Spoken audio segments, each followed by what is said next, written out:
ঈদ উল ফিতরের স্নিগ্ধ সকালের আলোয় এক অনন্য দৃশ্যের সাক্ষী জাতীয় ঈদগাহ। একই কাতারে ধনী গরিব ছোট বড় সবাই, নেই কোনো ভেদাভেদ। রাষ্ট্রপতি মোহাম্মদ শাহাবুদ্দিন এবং প্রধানমন্ত্রী তারেক রহমানের উপস্থিতিতে এবারের ঈদ জামাত যেন হয়ে উঠেছে ঐক্য, বিনয় আর নতুন এক বাংলাদেশের প্রতীক।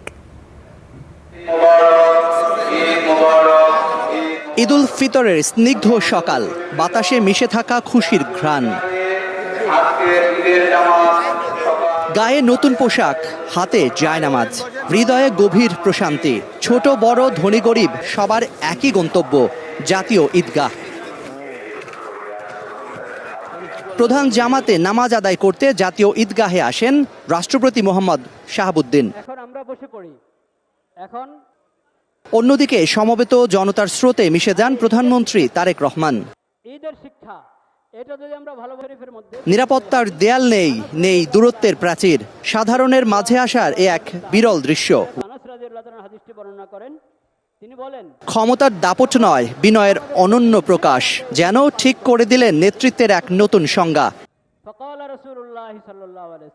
ক্ষমতার দাপট নয়, বিনয়ের অনন্য প্রকাশ।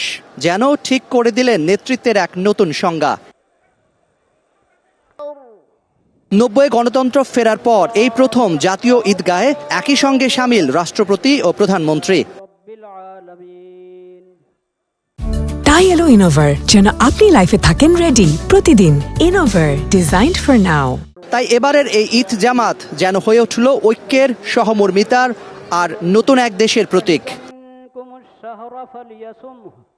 তাদের সঙ্গে প্রধান জামাতে একই কাতারে মন্ত্রিসভার সদস্য, কূটনীতিক, বিশিষ্টজন সহ শ্রমজীবী থেকে পথ শিশু, সবাই এক প্রার্থনায়, এক অনুভবে। নামাজ শেষে লাখো হাত একসাথে ওঠে মহান আল্লাহর দরবারে। চোখে অশ্রু, কণ্ঠে প্রার্থনা, হৃদয়ে একটাই আরতি, ক্ষমা, শান্তি আর রহমত। এ সময় দেশের জন্য, মানুষের জন্য একটি নিরাপদ, সমৃদ্ধ আগামীর জন্য দোয়া করেন মুসল্লিরা। সারা বিশ্বের মুসলিম উম্মার জন্য করা হয় শান্তি কামনা। এক মাসের কঠোর সাধনা আর সংযমের আনন্দে পুরে যে আত্মা পরিশুদ্ধ, সেই নির্মল আত্মার উৎসবের দিন আজ। ঈদ উল ফিতরের পবিত্র সকালে জাতীয় ঈদগাহ এই ঈদের জামাতও পরিণত হয়েছে অনন্য এক মিলন মেলায়, যেখানে ক্ষমতার দূরত্ব পেরিয়ে জনতার কাতারে একসঙ্গে নামাজে সামিল হয়েছেন রাষ্ট্রপতি, প্রধানমন্ত্রী সহ সমাজের উঁচুতলার মানুষেরা। ঈদ উল ফিতরের এই বারতা, সাম্য, মহানুভবতা ও শান্তির এই অনন্য বারতা ছড়িয়ে পড়ুক পুরে ঘর থেকে রাজপ্রাসাদে। কারণ ঈদ মানে শুধু উৎসবে ভেসে যাওয়া নয়, ঈদ মানে মানুষ হয়ে ওঠার এক নীরব ও গভীর অঙ্গীকার।